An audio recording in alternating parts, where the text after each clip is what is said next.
عزیز طلباء و طالبات، خواتین و حضرات، ناظرین کرام، میں آپ کو ایک بار پھر اپنی اور خانہ فرہنگ جمہوریہ اسلامی ایران لاہور کی طرف سے آموزش فارسی کی اس کلاس میں خوش آمدید کہتا ہوں۔ عزیز طلباء و طالبات، جیسا کہ آپ جانتے ہیں کہ بین الاقوامی ادب میں فارسی شاعری اور فارسی صوفیانہ یا عارفانہ ادب کو غیر معمولی اہمیت حاصل ہے، بلکہ اگر یہ کہنا چاہیں کہ جس چیز نے فارسی زبان اور اس کے ادب کو گزشتہ 1000 سال میں محفوظ رکھا اور اسے بے مثال مقبولیت بخشی، وہ اس کی شاعری اور بالخصوص عرفانی اور صوفیانہ شاعری ہے۔ بر صغیر میں بھی بہت سے ایسے قادر الکلام شاعر گزرے ہیں جنہوں نے فارسی زبان میں اپنا مافی الضمیر نہایت احسن انداز میں عوام تک پہنچایا۔ آج بھی یہ سلسلہ جاری ہے۔ فارسی شعراء نے ہمیشہ عوام کی رہنمائی اور معاشرے کی ترجمانی کا حق ادا کیا ہے۔ ہم دیکھتے ہیں کہ فارسی کے شاعر نہ صرف یہ کہ اپنا پیار، اپنی محبت، اپنے جذبات، اپنے احساسات اپنی قوم تک منتقل کرتے ہیں، بلکہ اپنے بچوں، اپنے نوجوانوں اور مستقبل کے معماروں کی تربیت کا بھی ہمیشہ خیال رکھتے ہیں۔ اسی لیے ہم دیکھتے ہیں کہ آج بھی ایسے شاعر موجود ہیں جو نہایت احسن انداز میں بچوں کی، نوجوانوں کی رہنمائی کا فریضہ ادا کر رہے ہیں۔ آج ہم کتاب کے جس صفحے پر موجود ہیں، یہاں ایک مختصر لیکن نہایت خوبصورت نظم کتاب خوب کے زیر عنوان موجود ہے۔ عباس یمینی شریف کوئی پرانے شاعر نہیں ہیں، بلکہ انہیں معاصر شاعر بھی کہا جا سکتا ہے، لیکن ان کی یہ نظم کسی بھی طرح ہمیں کلاسیکل شعراء سے کمتر دکھائی نہیں دیتی۔ آئیے دیکھتے ہیں کہ وہ کتاب کے بارے میں کس انداز میں اظہار خیال کرتے ہیں۔ دلچسپ بات یہ ہے کہ اس کتاب میں آپ سے خود کتاب محو گفتگو ہے۔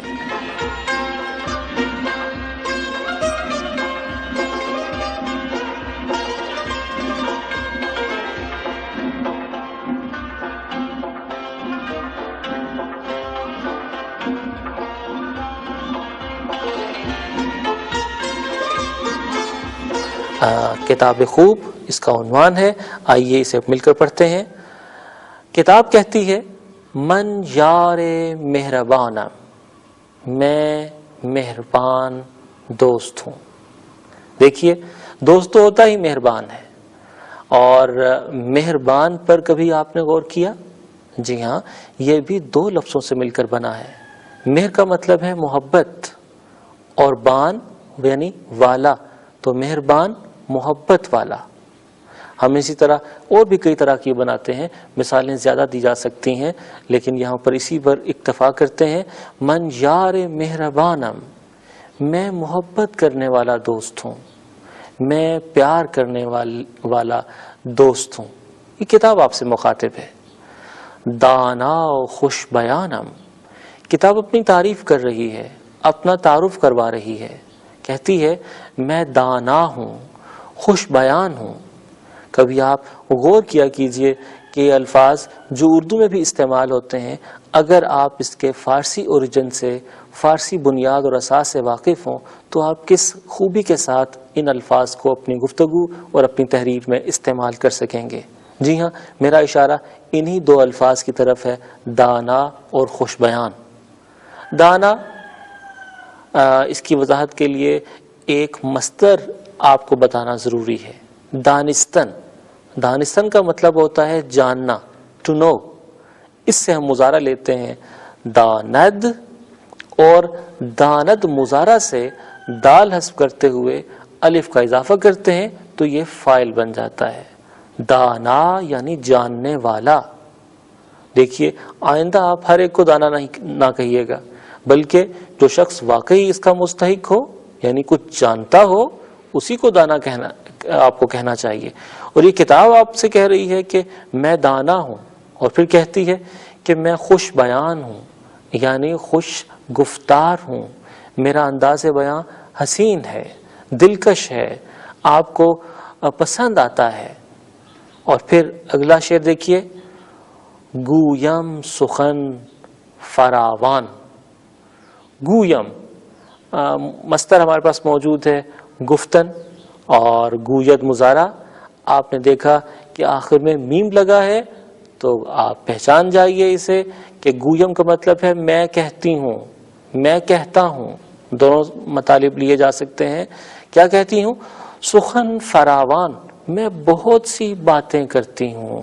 سخن کا مطلب ہے بات، اسی لیے ہم سخنور بھی استعمال کرتے ہیں، باتیں کرنے والا. فراوان یہ بھی اردو میں استعمال ہونے والا لفظ ہے، یعنی بہت سی. تو میں فراوان گفتگو کرتی ہوں، میں بہت سی باتیں کرتی ہوں. با آن کے بی زبانم، با آن کے اس کے باوجود کے، بی زبانم میں بے زبان ہوں. جی ہاں، کتاب کی زبان تو نہیں ہوتی، لیکن آپ سے جس انداز میں محو گفتگو ہوتی ہے کوئی زبان والا بھی کیا ہوتا ہوگا.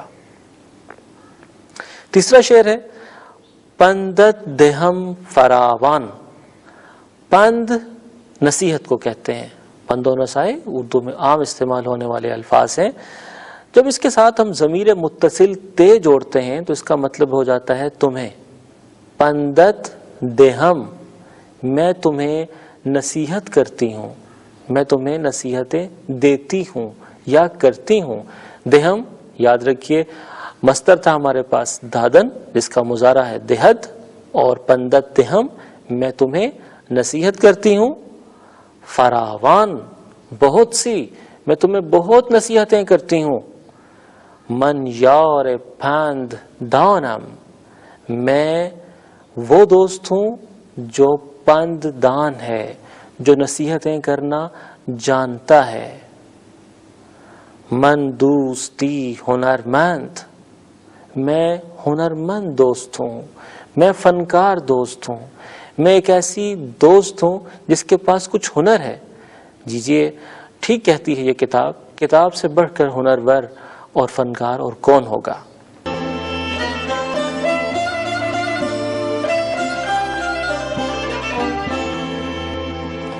باسود و بی زیانم.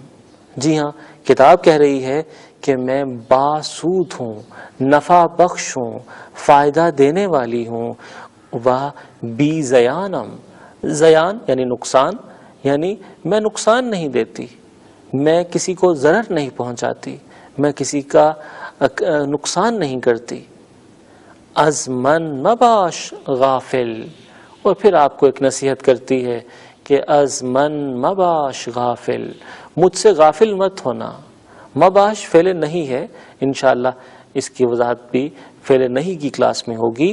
فی الحال یہی سمجھ لیجئے کہ غافل مباش یا مباش غافل یعنی غافل نہ ہونا. از من مجھ سے.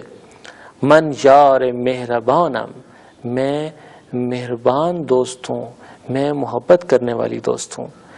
یہ چند اشعار عباس یمینی شریف کے تھے، اور اس سے آپ نے اندازہ لگایا ہوگا کہ آج کے فارسی شعراء بھی کسی طرح اپنے بچوں کی رہنمائی کا فریضہ ادا کرنے میں کسی سے کم نہیں ہیں. اگر اس کتاب پر ہم آگے بڑھیں تو امتحانی مشق ہمارے سامنے ہے. اگرچہ امتحانی مشق آپ کو خود حل کرنی چاہیے اور اس کے لیے کسی دوسرے کی مدد زیادہ نہیں لینا چاہیے، چونکہ بہرحال یہ آپ کا امتحان ہے. لیکن میری اور آپ کی بات کچھ مختلف ہے. ہم آپس میں ایسی بہت سی گفتگو کر لیتے ہیں جو آپ کے فائدے میں ہوتی ہے اور آپ کو فارسی سیکھنے میں مدد دیتی ہے.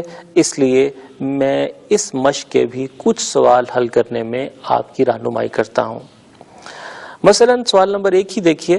آپ سے کہا گیا ہے کہ اس میں اشارہ اور صفت اشارہ کو الگ کر دیں. یاد رکھیے جب آپ کسی اسم کی طرف اشارہ کرتے ہیں، جیسے پہلا ہی جملہ ہے آن کی فست، اس جملے میں آپ کہہ رہے ہیں کہ وہ بستہ ہے یا وہ بیگ ہے. اب اس جملے میں ایک اسم تو موجود ہے کیف، لیکن کوئی صفت موجود نہیں ہے. تو جب آپ این یا آن جیسے اسم اشارہ کی مدد سے کسی اسم کی طرف اشارہ کریں تو اسے اسم اشارہ کہیں گے. اور جب آپ کسی خاص صفت یا خوبی یا کیفیت کی طرف اشارہ کر رہے ہوں تو اسے صفت اشارہ کہیں گے. مثال کے طور پر اسی مشق کا دوسرا جملہ دیکھیے, ان مدرسے بزرگ است, یہ اسکول بڑا ہے. اب آپ اسکول کی طرف تو اشارہ کر ہی رہے ہیں جو ایک اسم ہے, لیکن بزرگ کہہ کر آپ اس کی کوئی صفت بیان کر رہے ہیں, کوئی خوبی بیان کر رہے ہیں, تو آپ اسے صفت اشارہ بھی کہہ سکتے ہیں. امید ہے کہ آپ اس اشارے کی مدد سے یہ والا سوال خود حل کر لیں گے. لیجئے آگے بڑھتے ہیں. البتہ اگر آپ چاہیں تو میں ان فارسی جملوں کا اردو ترجمہ آپ کے لیے کر دیتا ہوں تاکہ آپ کو اس میں اشارہ اور صفت اشارہ ڈھونڈنے میں زیادہ مشکل پیش نہ آئے. ان مداد است قلم نیست, یہ پینسل ہے قلم نہیں ہے. مریم دختر زیبایی است, مریم ایک خوبصورت لڑکی ہے. آن پسر زیرک است, وہ لڑکا ذہین ہے, چالاک ہے. دونوں معنوں میں استعمال ہو سکتا ہے. آن درخت بزرگ است, وہ لڑکا آن درخت بزرگ است, وہ درخت بڑا ہے. ان غذا خوش مزے است, یہ کھانا لذیذ ہے, خوش ذائقہ بھی کہہ سکتے ہیں آپ. ان پرچم سبز و سفید است, یہ جھنڈا یا یہ پرچم سبز اور سفید ہے. آپ جانتے ہیں کہ پاکستان کا پرچم دو رنگوں پر مشتمل ہے, سبز اور سفید. اور آپ کو یہ بھی بتاتا چلوں کہ ہمارے جھنڈے کا, پاکستان کے جھنڈے کا سبز رنگ علامت ہے کہ ہم مسلمان ہیں. سبز رنگ مسلمانوں کی علامت رہا ہے ہمارے 1400 سالہ تاریخ میں, اور اس پر بنا ہوا چاند ستارہ یہ بتاتا ہے کہ ہم ایک درخشاں اور روشن مستقبل کی امید رکھتے ہیں. اور ہمارے جھنڈے پر موجود سفید رنگ یہ بتاتا ہے کہ اگرچہ پاکستان میں اکثریت مسلمانوں کی ہے, لیکن یہاں پر غیر مسلم اقلیتیں بھی آباد ہیں. ان معلم است, یہ استاد ہے. ان رانندے است, یہ ڈرائیور ہے. مجھے امید ہے کہ ہم نے ترجمہ جو آپ کے لیے پیش کیا اس کی مدد سے آپ صفت اشارہ اور اسم اشارہ الگ کر سکیں گے. اگلا جو سوال ہے فارسی میں ترجمہ کرنے کا, اس میں سے بھی کوئی مشکل لفظ اگر آپ کو محسوس ہوتا ہو تو میں آپ کو بتاتا چلوں, آپ خود انہیں ترجمہ کرنے کی کوشش کیجئے گا. یہ قلم سرخ ہیں, آپ جانتے ہیں کہ قلم کی فارسی قلم ہے. سرخ کے لیے ہم سرخ بھی فارسی میں استعمال کر سکتے ہیں یا قرمز, دونوں لفظ ٹھیک ہیں. وہ بچہ خوبصورت ہے, بچے کے لیے ہم لفظ کودک استعمال کر سکتے ہیں, اور بچے یہ خود فارسی میں استعمال ہونے والا لفظ ہے. خوبصورت کے لیے قشنگ یا زیبا دونوں استعمال ہو سکتے ہیں. کتابیں کتاب اور کتاب کی جمع کتابہ, آپ آسانی سے یہ جملہ بنا سکتے ہیں. یہ درخت سبز نہیں ہے, درخت فارسی کا لفظ ہے, سبز فارسی کا لفظ ہے, تو یہ اس جملے کا ترجمہ بھی آپ کے لیے مشکل نہیں ہونا چاہیے. یہ لڑکی چھوٹی ہے, لڑکی یا بیٹی کے لیے جو لفظ ہم فارسی میں استعمال کرتے ہیں وہ ہے دختر, اور چھوٹی کے لیے کوچک, تو یہ جملہ بھی انشاءاللہ ہو جائے گا. وہ ٹیلی فون خراب ہے, ٹیلی فون کو ہم فارسی میں ٹیلی فون تلفظ کرتے ہیں, یعنی تے لام فے نون, ٹیلی فون, اسے ٹیلی فون تلفظ کرتے ہیں. اور اگر کوئی انسٹرومنٹ خراب ہو گیا ہو, کوئی الیکٹریکل انسٹرومنٹ ہو, ہم کہتے ہیں اسکار افتادن, یعنی to go out of order. تو آپ کہہ سکتے ہیں کہ وہ ٹیلی فون خراب ہے, ان ٹیلی فون اسکار افتادہ است. لیجئے یہ جملہ تو میں نے آپ کے لیے خود ہی ترجمہ کر دیا. کرسی, یہ کرسی ہے, کرسی فارسی میں ہم کہتے ہیں صندلی. وہ دروازہ ہے, دروازے کو فارسی میں در کہتے ہیں. یہ لباس صاف ہے, لباس فارسی کا لفظ ہے, صاف کے لیے ہم استعمال کرتے ہیں تمیز. وہ پھول سفید ہے, پھول کو ہم فارسی میں گل کہتے ہیں, اور سفید خود فارسی کا لفظ ہے, البتہ ہم اس کے لیے سفید کا لفظ استعمال کرتے ہیں. میں تو چاہتا تھا کہ آج اسی کلاس میں آپ کی یہ مشق ختم کروا دی جائے، لیکن وقت کم ہے. انشاءاللہ اگلی کلاس میں اسی مشق کو ختم کروں گا آپ کے ساتھ مل کر. تب تک کے لیے میں آپ سے اجازت چاہتا ہوں. انشاءاللہ اگلی کلاس میں پھر سے ملتے ہیں. تب تک کے لیے خدا حافظ.